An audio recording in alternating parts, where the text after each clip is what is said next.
আলু দিয়ে দেশি মুরগি রান্না। বেরেস্তা দিলে মাংসে বা যে কোনো ঝাল আইটেমের খাবারের স্বাদ দ্বিগুণ বেড়ে যায়।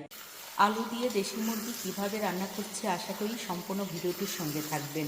এই মাংস দিয়ে খিচুড়ি, সাদা ভাত, পোলাও, রুটি, পরোটা, চালের রুটি খেতে এতটাই মজা লাগবে। স্বাভাবিকভাবে মুরগির মাংস যেভাবে রান্না করে থাকি, অবশ্যই এই মাংস রান্নাতে একটু ভিন্নতা আছে বলেই সব কিছুর সঙ্গে অনেক মজা লাগবে।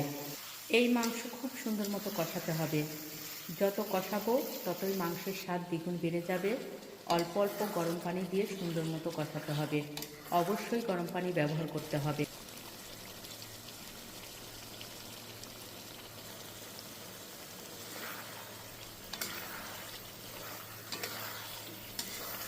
খুব সুন্দর মতো মাংস কষানো হয়েছে। মাংস সিদ্ধ হয়েছে সেটা কিভাবে বুঝতে পারবেন? দেখেন, রান থেকে মাংস ছেড়ে দিয়েছে। এখন মাংসের মধ্যে ফুটন্ত গরম পানি দিয়ে দিবে। ফুটন্ত গরম পানি দিয়ে দিচ্ছি। অবশ্যই গরম পানি ব্যবহার করবেন। জাল দিয়ে রাখা সামান্য গরুর দুধ দিয়ে দিচ্ছি। মাংসের স্বাদ আরও দ্বিগুণ বেড়ে যাবে। কিছু কাঁচামরিচ দিয়ে দিচ্ছি।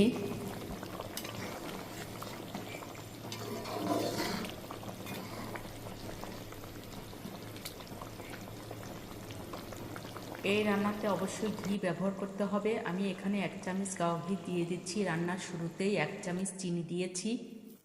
রান্না শেষ, কিছু বেরেস্তা দিয়ে দিচ্ছি। মাশাআল্লাহ, আলহামদুলিল্লাহ, শুকরিয়া। সম্পূর্ণ ভিডিওটির সঙ্গে থাকার জন্য অসংখ্য অসংখ্য ধন্যবাদ।